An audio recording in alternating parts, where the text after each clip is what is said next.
ભાજપ શાસિત મ્યુનિસિપલ કોર્પોરેશનના ભ્રષ્ટાચારના પાપે આજે અમદાવાદની જનતાના કરોડો રૂપિયા ધૂળમાં મળી રહ્યા છે।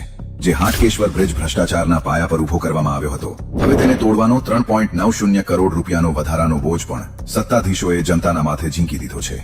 અગાઉ સરકાર દ્વારા એવા મોટા દાવા કરવામાં આવ્યા હતા કે બ્રિજ તોડવાનો તમામ ખર્ચ જવાબદાર એજન્સી પાસેથી વસૂલ કરવામાં આવશે અને કોર્પોરેશનની તિજોરી પર 1 રૂપિયાનો પણ ભાર નહીં આવે, પરંતુ આ તમામ દાવાઓ આજે પોકળ અને જુઠ્ઠા સાબિત થયા છે।